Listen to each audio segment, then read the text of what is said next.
Pernahkah sebuah pertemuan singkat mengubah seluruh hidupmu? Seorang pramugari Italia bernama Luna hanya melihat sekilas sosok prajurit Indonesia dalam parade di Roma. Ia bahkan tak tahu namanya. Namun, sejak hari itu, wajah tegap dan tatapan teduh pria itu terus menghantui setiap langkah dan mimpinya. Luna rela menempuh ribuan kilometer, meninggalkan karir dan kenyamanannya, hanya untuk mencari sosok asing itu di negeri yang bahkan tak pernah ia kenal sebelumnya. Tapi ia tak tahu, perjalanan ini bukan sekadar kisah cinta. Ada rahasia besar, bahaya, dan kebenaran yang bisa menghancurkan segalanya. Kalimat sederhana itu terucap lirih di Bandara Soekarno-Hatta, ketika Luna untuk pertama kalinya menjejakkan kakinya di Indonesia bukan sebagai pramugari, melainkan sebagai pencari. Namun ia sendiri tidak tahu, apa yang sedang ia cari? Atau lebih tepatnya, siapa? Dari balik jendela besar terminal, Jakarta tampak seperti kota yang tak pernah tidur. Mobil-mobil berbaris di jalanan, lampu-lampu berkedip tak henti.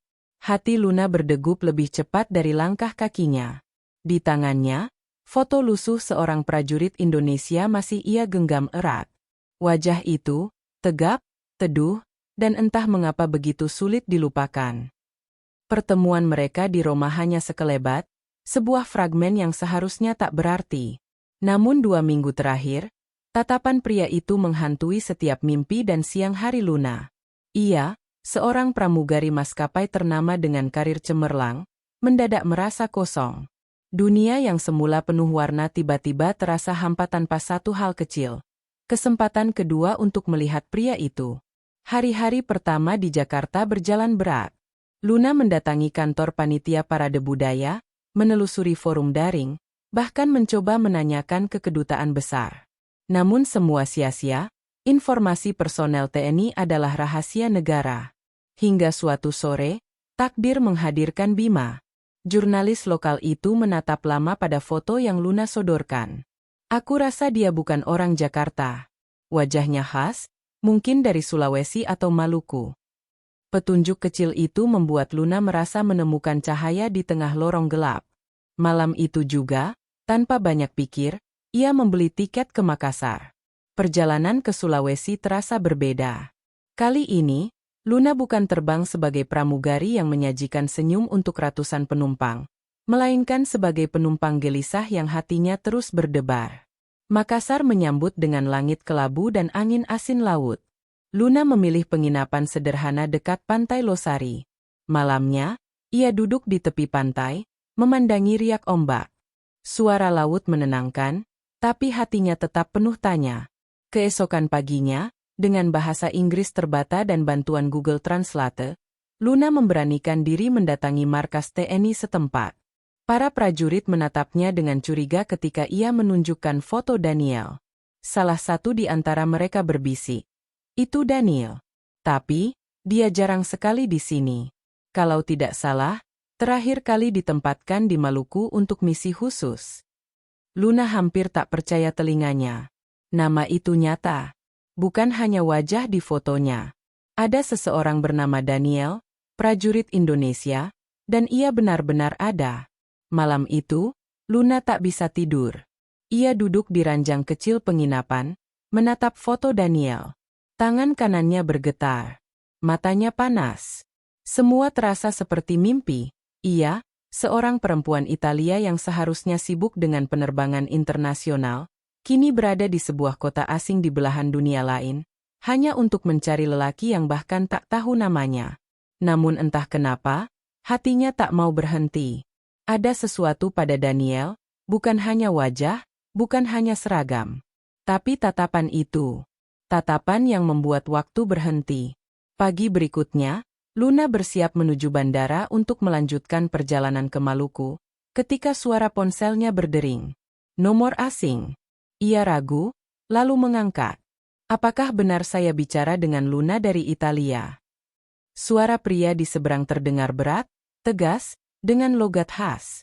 Yes, this is Luna, jawabnya terbata. Aku, Daniel. Luna terdiam. Dunia seperti berhenti berputar. Nafasnya tercekat. Besok, aku akan ke Makassar. Kita bisa bertemu di bandara. Aku akan menjemputmu. Dan benar, esoknya, di tengah keramaian Bandara Hasanuddin, Luna melihatnya. Daniel. Sosok yang ia cari ribuan kilometer dari rumahnya. Seragam lorengnya sederhana, senyumnya sama persis seperti di parade Roma, hanya kali ini lebih dekat. Mereka saling menatap. Lama. Tanpa kata. Seakan udara di sekitar mereka lenyap, menyisakan hanya dua hati yang sama-sama bergetar. Luna hampir tak percaya. Perjalanannya yang penuh ragu, akhirnya membawanya tepat ke orang yang ia cari. Selamat datang di Makassar, ucap Daniel singkat, namun cukup untuk membuat seluruh tubuh Luna terasa ringan. Mereka pun meninggalkan bandara bersama. Luna merasa seperti terbang tanpa sayap. Namun ia tidak tahu, perjalanan ini baru saja dimulai. Dan jalan di depan mereka bukanlah kisah manis yang sederhana, melainkan penuh rahasia yang akan mengguncang hati keduanya. Hari itu, Makassar terasa berbeda. Langit biru memayungi kota, dan angin laut bertiup lembut ketika Luna duduk di kursi penumpang jeep militer yang dikendarai Daniel. Jantungnya masih berdegup cepat. Ia nyaris tak percaya pria yang selama ini hanya hadir di mimpinya kini duduk beberapa senti di sampingnya. Jadi, kau benar-benar datang hanya untuk mencariku? Tanya Daniel dalam bahasa Inggris yang patah-patah, matanya tak lepas dari jalan. Yes, jawab Luna singkat, jujur. Senyumnya gugup. Kedengarannya gila? Ya.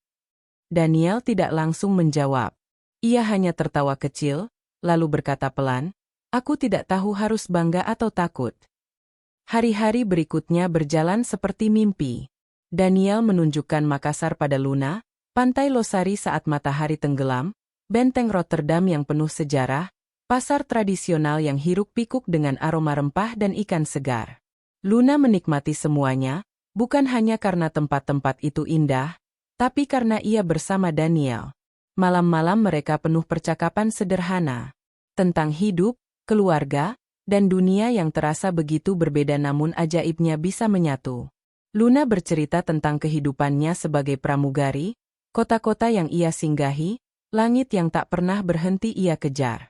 Daniel mendengarkan dengan tenang, sesekali bertanya. Sebaliknya, Daniel jarang berbicara tentang pekerjaannya. Ia selalu mengalihkan topik ketika Luna bertanya tentang tugas-tugas militernya. Luna mencoba memahami, mengira itu memang bagian dari kedisiplinan seorang prajurit. Sampai suatu malam, saat hujan deras mengguyur Makassar, Daniel mendadak menerima telepon. Wajahnya berubah serius. Ia berpamitan sebentar, meninggalkan Luna sendirian di penginapan. Rasa penasaran menguasai Luna. Dengan langkah hati-hati, ia mengikuti dari kejauhan. Daniel berjalan cepat ke arah pelabuhan tua, masuk ke sebuah gudang gelap. Dari balik pintu kayu yang sedikit terbuka, Luna melihat sesuatu yang membuat napasnya tercekat. Daniel berdiri di hadapan beberapa pria bersenjata, wajah mereka keras dan dingin. Suasana tegang. Mereka bukan tentara, pakaiannya terlalu berantakan, tatonya terlalu mencolok.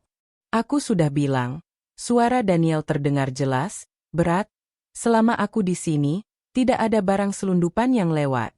Kalau kalian masih coba-coba, aku sendiri yang akan menghentikan. Seorang pria besar menendang kursi hingga terbalik. Kau pikir siapa dirimu? Hah? Hanya prajurit rendahan yang kebetulan sedang bertugas di sini. Luna gemetar. Ia baru menyadari, Daniel bukan hanya seorang prajurit biasa. Ia sedang dalam misi berbahaya, melawan jaringan penyelundup di daerah itu. Keesokan paginya, Daniel bersikap seolah tidak terjadi apa-apa. Namun Luna tak bisa berhenti memikirkan kejadian di gudang. Kenapa kau tidak bilang yang sebenarnya? Tanya Luna dengan suara bergetar. Daniel menatapnya lama, lalu menghela napas. Aku tidak ingin melibatkanmu. Semakin sedikit yang kau tahu, semakin aman kau. Tapi aku sudah di sini, Daniel. Suara Luna meninggi.